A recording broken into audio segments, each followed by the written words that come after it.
Las protestas contra la invasión israelí en Gaza se están extendiendo por las universidades de Estados Unidos. Han acampado, han ocupado la universidad. Más allá de las cargas policiales y los disturbios, se puede estar plantando una semilla histórica.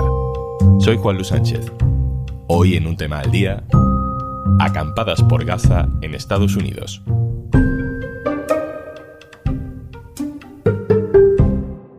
Una cosa antes de empezar. Ahora puedes disfrutar de todos los contenidos de eldiario.es y Podimo por solo 3,25 € al mes. Tienes todos los detalles de esta súper oferta especial en eldiario.es/promo Podimo.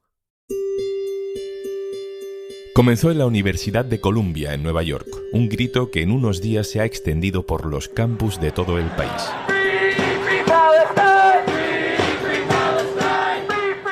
Free Palestine es un mensaje directo contra la masacre en Gaza desde el corazón intelectual, desde los templos del sueño americano, las universidades más prestigiosas de Estados Unidos. Ha pasado en la de Columbia, también en Yale, también en Harvard. Esto es Austin, Texas. Acampadas, protestas, marchas, pancartas que se revuelven contra el apoyo de su país a la operación militar de Israel en Gaza. A pesar de los gestos, más de 30.000 muertos después, el gobierno de Biden sigue sin condenar la matanza en directo de Netanyahu. Y los jóvenes, los estudiantes, reaccionan. El movimiento ya alcanza al menos 25 campus de 21 estados diferentes. La magnitud de la protesta va siendo tan grande que hay también altercados. En algunos casos, los rectores han permitido entrar a la policía para desalojar acampadas. En otros, para evitar enfrentamientos, después de que manifestantes pro-israelíes hayan intentado boicotearlas. Es lo que hemos visto, por ejemplo, esta semana en la Universidad de Los Ángeles, en California.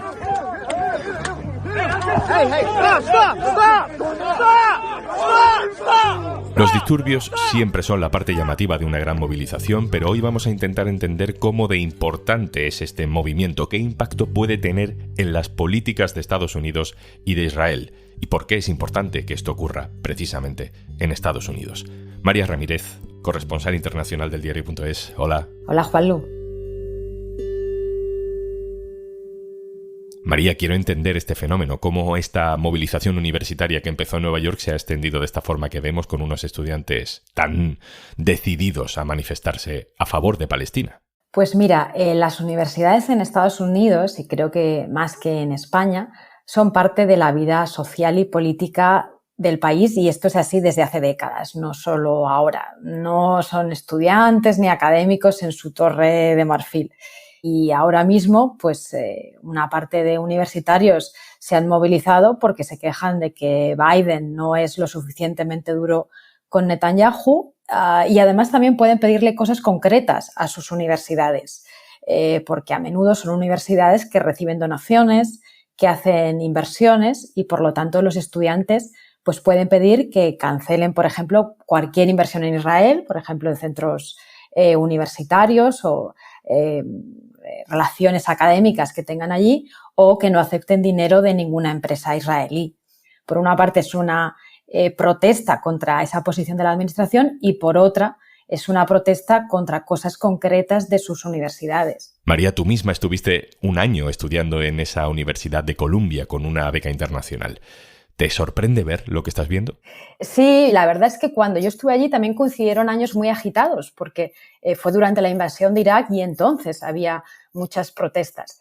Lo distinto con ahora y lo que me llama la atención y también me da un poco de pena es ver la división entre los estudiantes. Hace 20 y pico años estaba claro contra lo que se protestaba, ¿no? La administración Bush, la guerra de Irak, y en algunos casos en el pasado también pues contra decisiones de la universidad. Y aún así seguro que a mucha gente le sorprende ver este tipo de movilizaciones en universidades como Columbia, como Yale, como Harvard. Son universidades caras que forman a las élites del país, que viven de ese prestigio. No sé, en España sería impensable, María, una acampada así en una universidad privada. Columbia, Harvard, Yale son miembros de la llamada Ivy League, ¿no? En inglés, que son universidades privadas y efectivamente cada vez más caras, y donde es muy difícil entrar, porque los exámenes de entrada son muy competitivos. Hay una parte de estudiantes que son los que se llaman de delegado en algunas universidades, y son los que tienen como más facilidad para entrar porque sus progenitores fueron a esta universidad. Por ejemplo, Malia Obama fue a Harvard y lo tenía más fácil porque su padre, Barack Obama, fue a Harvard. Pero en ningún caso esto significa que sean universidades de ricos, porque la mayoría de los estudiantes reciben ayudas completas o parciales para estudiar, becas, y en Estados Unidos es muy habitual pedir un préstamo para estudiar en estas universidades si consigues entrar. Y de hecho, una de las cuestiones que ha pasado en realidad un poco desapercibida en estos meses es que Biden ha cancelado una parte muy importante de la deuda universitaria para muchos de estos estudiantes que ahora protestan contra él. Por lo tanto, es realmente un sistema muy distinto respecto a España. Yo estudié en Columbia con una beca Fulbright y eso me cubrió pues prácticamente toda la matrícula y la vivienda. Y esto es algo muy habitual en estas universidades. Como casi siempre pasa en grandes movilizaciones sociales, una cosa es la gran causa de fondo por la que la gente se mueve, en este caso la actitud de Estados Unidos con respecto a Gaza, y otra son los detonantes, los pequeños detalles que encienden la chispa o que transforman un malestar en otra cosa mucho más grande. En el caso de la Universidad de Columbia, que es donde todo empezó, ¿cuál es esa chispa, María? Pues mira, lo que ha pasado en las últimas semanas, porque la verdad es que hay lío desde octubre. Lo que ha pasado en las últimas semanas es que empezó el follón el 17 de abril, cuando la rectora, Minouche Shafik, testificó ante el Congreso en un panel montado por los republicanos un poco a pillar. Era un panel sobre los ataques antisemitas en los campus como Columbia y dos rectoras pues acabaron dimitiendo después de sus testimonios en otoño.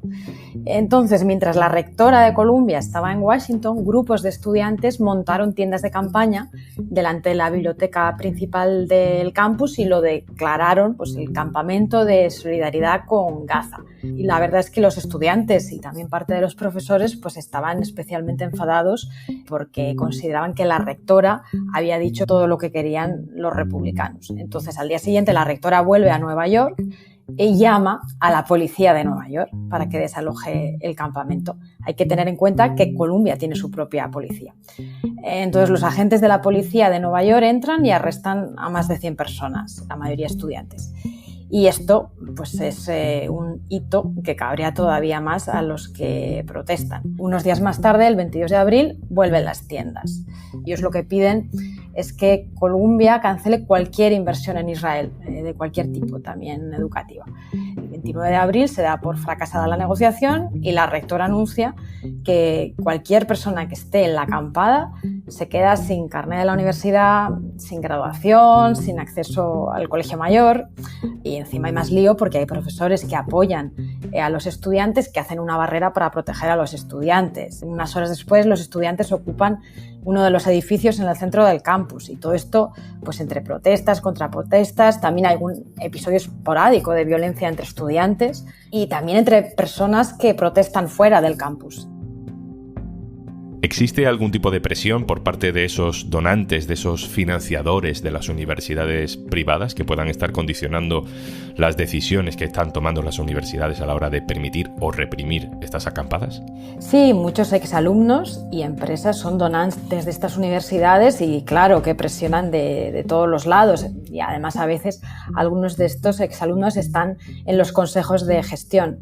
Es verdad que las que son más ricas porque tienen muchas inversiones muy distintas, como Harvard o Columbia, ya tienen mucho dinero, pues no tienen problemas si de repente se van unos pocos donantes, pero eso sí que puede tener efecto en universidades más pequeñas. Y luego lo que sucede es que algunos de estos exalumnos son muy activos. De hecho, uno de los que hizo pues, campaña contra la rectora de Harvard era un inversor, un donante, y es en parte quien consiguió que al final la rectora dimitiera. Justo en esto quiero abundar un poco para entenderlo un poco mejor, ¿no? Porque la gestión de esas protestas dentro de la universidad ha acabado, de momento, en la dimisión de 2 rectoras. Ayúdanos a entender por qué han dimitido. Sí, la rectora de Harvard y la rectora de la Universidad de Pensilvania dimitieron después de dar testimonio este otoño ante un panel del Congreso, el mismo al que ahora ha ido la rectora de Columbia, que está organizado bastante para pillar por republicanos sobre el antisemitismo en los campus. por cautela, porque también estás rodeado de abogados que te están aconsejando cada palabra. Ninguna de las dos estuvo muy contundente en condenar los ataques que ha habido de violencia contra algunos estudiantes judíos. Casos aislados, pero los ha habido.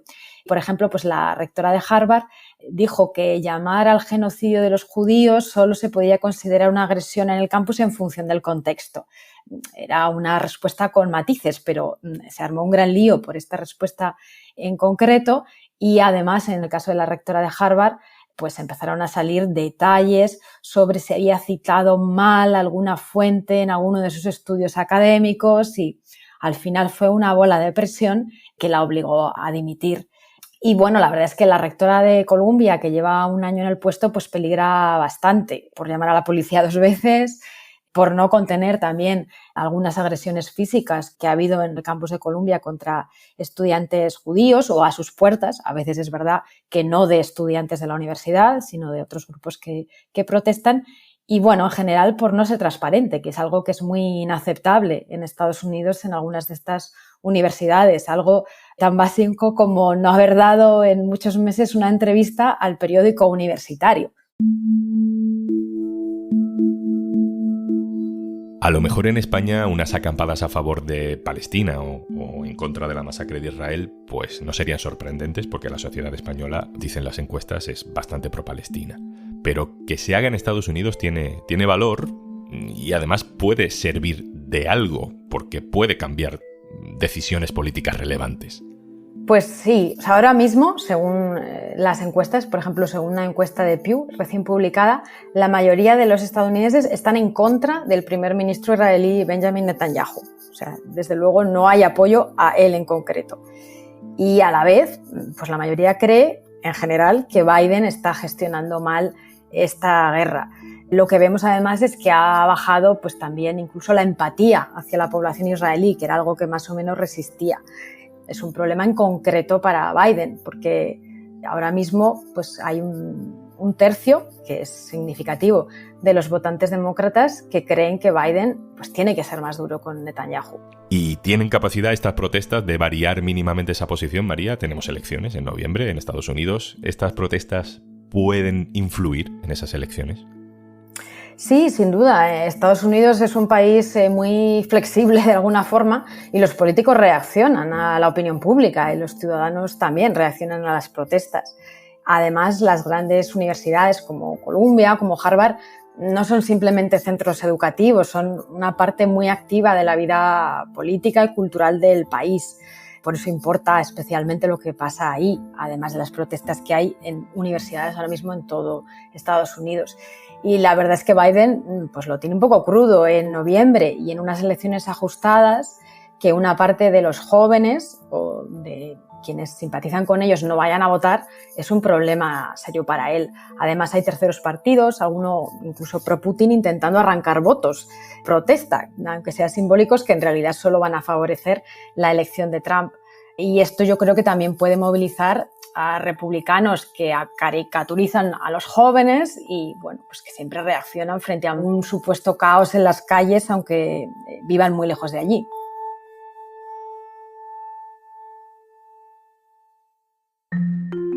La última, María. Hace unos días recordabas en el diario.es, en un artículo, la historia del abril-mayo del 68, pero el de Estados Unidos, ¿no? Cuando los campus fueron también punta de lanza en la sociedad norteamericana del movimiento pacifista contra la guerra de Vietnam. Porque además ese movimiento también empezó en la Universidad de Columbia. Vietnam se convirtió en un símbolo para la comunidad universitaria en aquel abril-mayo del 68. ¿Crees que puede pasar con Palestina? Creo, de hecho, que ya es un símbolo para una generación joven de estudiantes que ven en esta causa no solo una protesta por la guerra de Gaza, sino algo más. Y este algo más es tal vez lo que refleja el hecho de que ahora mismo tanto los estudiantes como los profesores reflejan una mayor diversidad religiosa, étnica, de todo tipo de orígenes en el país. Y ahora mismo lo que estamos viendo es que muchos de estos estudiantes mezclan, tal vez un poco injustificadamente, pero es lo que está pasando, la guerra en Gaza con la justicia social, la lucha por la justicia social y racial en Estados Unidos. Mezclan la historia de la segregación de Estados Unidos y cómo afrontar la desigualdad racial que sigue existiendo en Estados Unidos con la causa de Gaza. Y esto probablemente es lo que hace que, por un lado, se hayan movilizado más personas y, por otro, ahora sea un símbolo en estos jóvenes estudiantes que piensan en más aspectos más allá de lo que esté sucediendo en Oriente Próximo. Es verdad que la guerra de Vietnam tocaba de alguna forma de manera más clara a los estudiantes porque jóvenes soldados iban a morir a Vietnam, pero de alguna forma los mensajes de justicia racial que se están mezclando aquí también tocan de manera muy personal a muchos de estos estudiantes que, como decía, son reflejo de un país mucho más diverso y mucho más variado, desde luego, de lo que era en 1968. María Ramírez, corresponsal internacional del diario.es, un abrazo, gracias. Gracias a ti.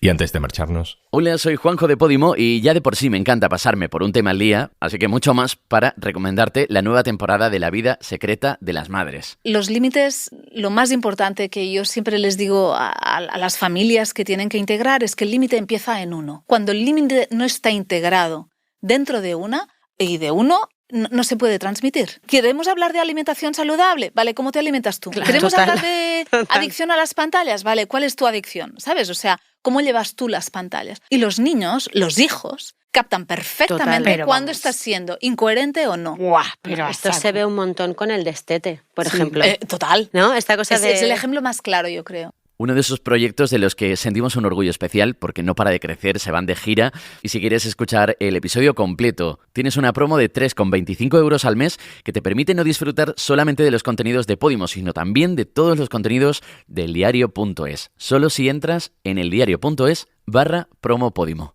Esto es Un Tema al Día, el podcast del diario.es. Si te gusta lo que hacemos, necesitamos tu apoyo. Hazte socio, hazte socia del diario.es en eldiario.es/socio. El podcast lo producen Carmen Ibáñez, Marcos García Santonja e Izaskun Pérez. El montaje es de Pedro Nogales. Yo soy Juan Luis Sánchez. El lunes, otro tema.